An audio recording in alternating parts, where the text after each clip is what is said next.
Sit. Good. So I'm going to put him in his crate now. You always have him sit first in front of the crate. And this, of course, is a super giant size crate, but we can use any crate, and I know your crate's different, but it's still the same concept. He's sitting there. I'm going to pat his chest and say, go. He's going to run in there, and he may have been fine with his crate before, but I still just assume that every dog really needs to be taught to love their crate, like really love to go in there, really love to be in there, by showing them that good stuff happens when you go in there. So when I send him in, he turns around to meet me. Good. I give him a little treat, and we unhook the leash then. And we're not using any special collars or anything on him because he didn't need it. And as you're seeing through the video, it's not the contraption you have around his neck or around his muzzle or around his body that trains a dog. It's what you do with your hands on a normal 6-foot leash, and just a secure collar that's not hurting him. And that's what he has. He has a secure buckle collar, and that's all he needs. So it's the crazy contraptions very often make things worse, and gets away from the fact that you just do it with your hands, and with what you actually do with the dog is what matters. So anyway, he's in his crate, and he's been sleeping overnight in his crate every night. His crate is quite a bit smaller than this. His crate is a medium that I have him in, but this happens to be here in the practice living room. But it's always the same concept. He loves being in there, therefore he has to wait for your permission to go in. It's another boundary he has to stay calm at and wait for your permission to travel through. It's one of the most important boundaries because that's his den. Dogs are den animals. So we have developed the crate as a place he loves to be, and plus he's a den animal anyway, so it just helps that.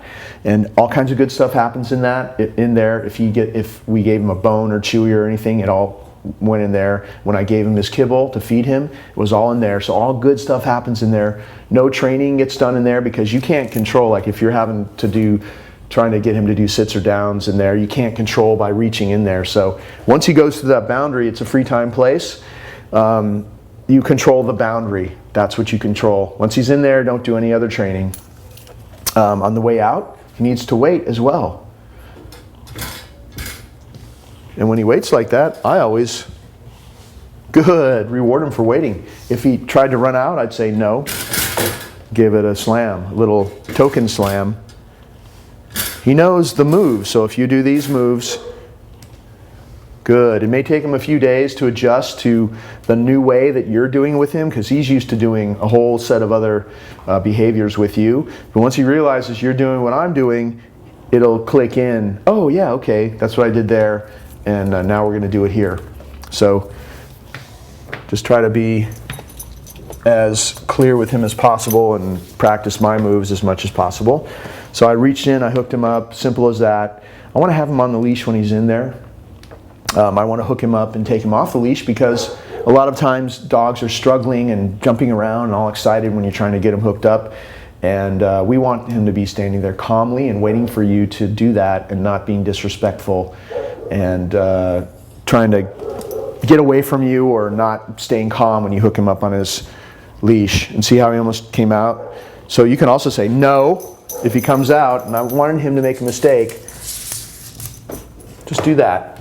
Calmly but firmly. Or you could also, no, do that. But always, if you have to fix something like that, always follow up. Pause once he's not doing it anymore. A reward. End on a high note. Good, because you have to show him that's what you can't do. That's what we don't want you to do. Now this is what we do want you to do. Okay, and this is the way he comes out of his crate. And to go back and close that door, I'm just going to do a little left circle like this. Even if you have a little crate, you can still do that.